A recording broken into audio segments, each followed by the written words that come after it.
Kalau ku ada saat ini, berdiri tegak sampai kini,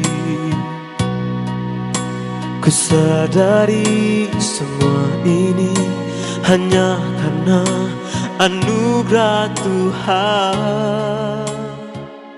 Kasih karunia menyertai kamu dan damai sejahtera dari Tuhan Allah Bapa kita dan dari anaknya Tuhan Yesus Kristus. Amin. Horas Salam. Jemaat Tuhan yang berbahagia dan penuh sukacita. Salam sehat dan tetap semangat. Selamat menerima hari baru di pagi hari ini. Mari berkarya bagi Tuhan dalam sukacita. Kita yakin dan percaya Tuhan akan senantiasa mengasihi kita. Selalulah berpengharapan dan tak ada yang mustahil bagi Tuhan.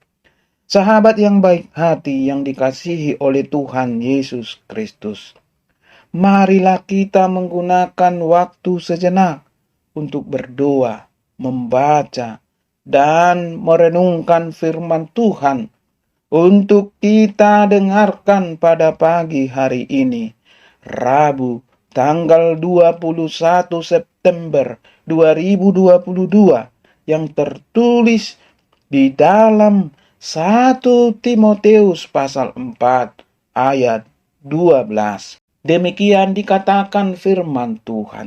Jangan seorang pun menganggap engkau rendah karena engkau muda.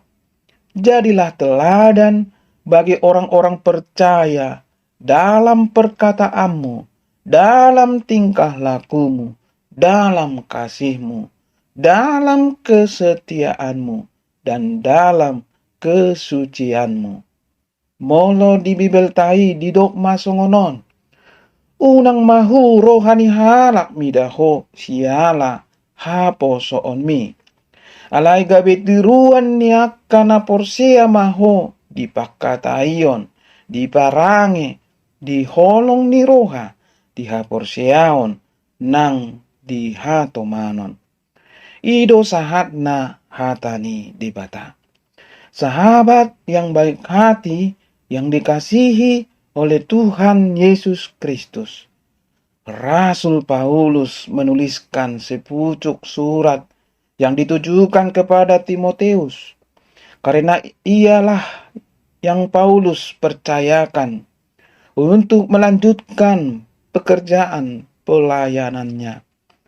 Surat ini memuat nasihat atas kegiatan pemberitaan Injil dan sejumlah wejangan pribadi.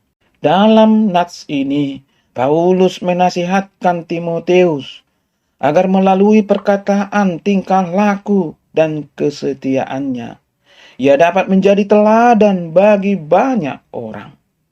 Timotius bisa menjadi seorang pribadi yang berintegritas baik, setia dan sanggup mengaplikasi firman Allah dalam hidupnya sehari-hari.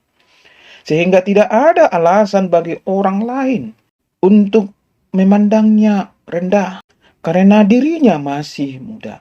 Meskipun ia muda, belum banyak pengalaman, belum terlalu dewasa, dan kalau kata orang zaman sekarang menyebutnya anak masih bau kencur. Tetapi ia dapat menjadi teladan di dalam perkataan, tingkah laku, kesetiaan, dan kesuciannya sehingga orang lain atau orang yang lebih tua darinya tidak memandang rendah akan dirinya. Sahabat yang baik hati, perasaan yang sama juga bisa terdapat dalam diri kita. Sebagai seorang muda, mungkin kita merasa takut dan minder.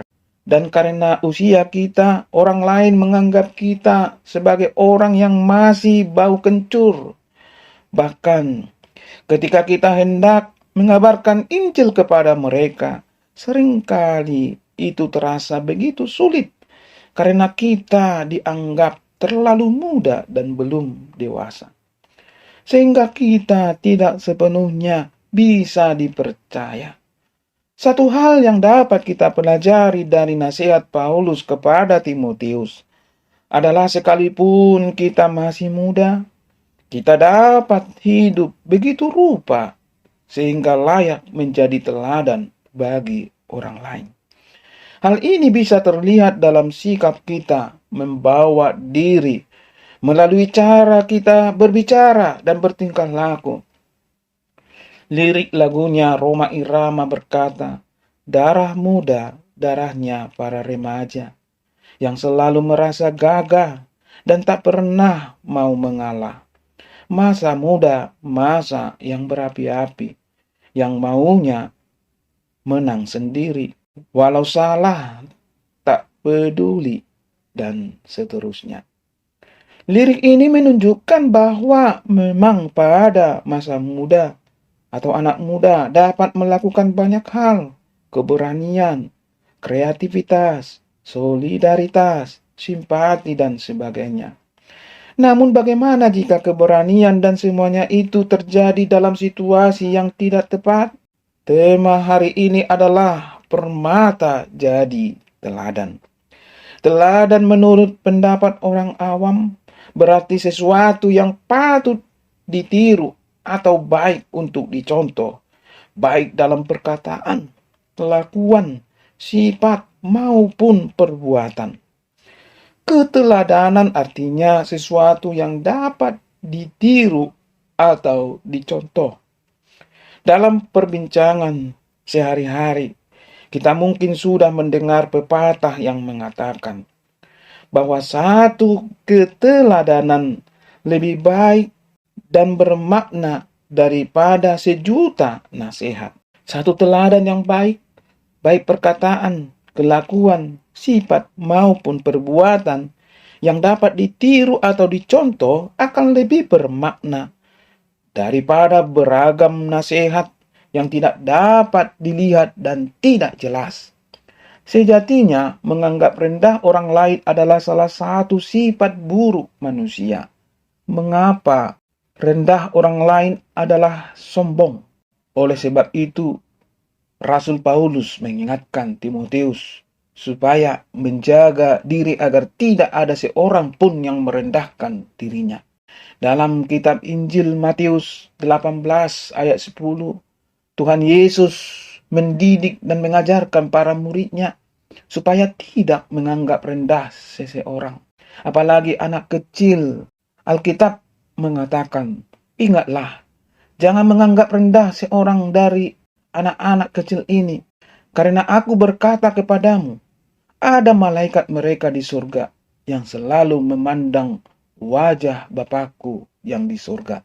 Sahabat yang baik hati, yang dikasihi oleh Tuhan Yesus Kristus, mengapa kita harus menjadi teladan? Pertama, karena dengan menjadi teladan, kita tidak dipandang remeh sekalipun masih muda. Namun jika kata-katanya dewasa, sikapnya lemah lembut, dan punya prinsip hidup yang baik, pasti akan dihargai dan tidak akan dipandang remeh hanya karena umurnya masih muda. Dua, menjadi teladan adalah perintah. Kata jadi teladan ini ditulis dalam bentuk perintah karena memakai bentuk kata kerja yang mau atau tidak mau harus dilakukan dengan indikasi waktu sekarang. Artinya menjadi teladan adalah keharusan bagi setiap kita dan harus dilakukan sekarang, bukan tunggu nanti kalau moodnya lagi enak. Saya mau menjadi teladan kalau situasinya mendukung, berarti saya mau menjadi teladan. Yang benar ialah harus menjadi teladan. Dan itu dimulai dari sekarang. Dan sekarang, bagaimana agar kita menjadi teladan? Pertama, jaga perkataanmu. Banyak ayat firman Tuhan yang menunjukkan bahwa perkataan itu mempunyai pengaruh yang sangat besar. Seperti contoh Abraham yang adalah partner Allah yang mendengar suaranya langsung, namun tidak memakai perkataan yang baik, akibatnya dia tidak masuk ke tanah perjanjian. Bisa kita lihat juga dalam Bilangan 20 ayat 8 sampai 10, Musa hanya diperintahkan Tuhan untuk mengumpulkan orang Israel di depan bukit batu dan mereka akan mendapat air. Namun yang Musa lakukan sebelumnya, ia mencaci orang Israel terlebih dahulu. Hai kamu orang-orang durhaka, memang orang Israel keras kepala, namun bukan alasan untuk mencaci mereka. Sehingga Tuhan berkata, Musa, kamu tidak menghormati kekudusanku. Mari kita membaca Efesus 4 ayat 29, Efesus 5 ayat 4. Kedua bagian firman Tuhan ini berbicara soal bagaimana menggunakan kata-kata yang baik, yang memberkati. Dan mari kita lihat satu bagian firman Tuhan lagi, yaitu Matius 7 ayat 12. Ayat ini menunjukkan bahwa standar yang kita pakai dalam menilai atau bertindak kepada orang lain akan dipakai kepada kita. Dan bila kita memahami kebenaran ini, saya yakin kita akan lebih banyak berpikir sebelum berbicara. 2. Jadi teladan dalam kasih.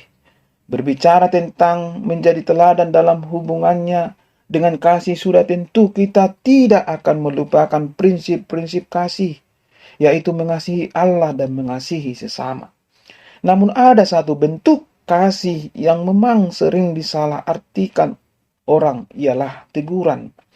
Matius 18 ayat 15 berkata, jika saudaramu berbuat dosa, tegurlah dia di bawah 4 mata. Dan banyak lagi ayat firman Tuhan yang berbicara tentang menegur mereka yang salah. Dan konsep kita kebanyakan bahwa kasih itu berarti memberi, memuji, dan sebagainya. Teguran lebih identik dengan kebencian. Sehingga ketika kita ditegur, bukannya menjadi baik, malah yang ada timbul kebencian.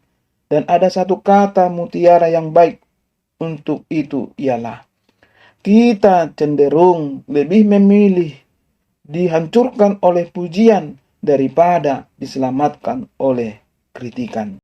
Oleh karena itu, sebagai bentuk kasih kita juga harus berani menegur yang salah, karena kita mengasihi dan ingin ia menjadi lebih baik. Namun tentunya setelah menegur, kita juga harus memberi solusi. Ada 2 bentuk teladan dalam bentuk kasih, yaitu menjadi teladan dalam kesetiaan. Sikap tanggung jawab kepada Allah untuk melakukan yang berkenan kepadanya. Menjadi teladan dalam kesucian dan kekudusan. Tetap meminta pertolongan Tuhan. Oleh karena itu, kita harus menjadi teladan. Pemakaian kata harus menunjukkan kepada suatu tindakan yang tidak boleh tidak kita lakukan, yaitu menjadi teladan baik dalam perkataan, kasih, kesetiaan, kesucian, kekudusan hidup kita. Dan itu harus terus dilakukan sepanjang hidup kita. Amin. Mari kita berdoa. Terpujilah, diagungkanlah namamu selalu Tuhan dalam kehidupan kami. Tuhan selalu mengasihi kami. Tuhan memberikan napas kehidupan buat kami. Tuhan memberkati kami di setiap langkah kehidupan kami. Dan pada saat ini kami bermohon kepada Tuhan agar Roh Kudus-Mu selalu mengajari kami untuk hidup sesuai dengan kehendak Tuhan. Kami bisa menjadi contoh teladan bagi sesama kami sebagai orang percaya kepada Tuhan Yesus Kristus. Mampukan kami Tuhan, kuatkan kami untuk menjadi teladan di tengah-tengah dunia ini sebagai orang yang sudah percaya kepada Tuhan Yesus Kristus. Terima kasih Tuhan, ampuni kami dari dosa kami, agar kami selalu layak menjadi anak-anak-Mu. Di dalam nama Tuhan Yesus Kristus kami berdoa. Amin. Ora, salam. Inilah hidupku Tuhan, ku serahkan hanya untukmu, menjadi teladan bagi setiap orang. Pakailah hidupku Tuhan, walaupun ku masih muda, menjadi teladan untuk kemuliaan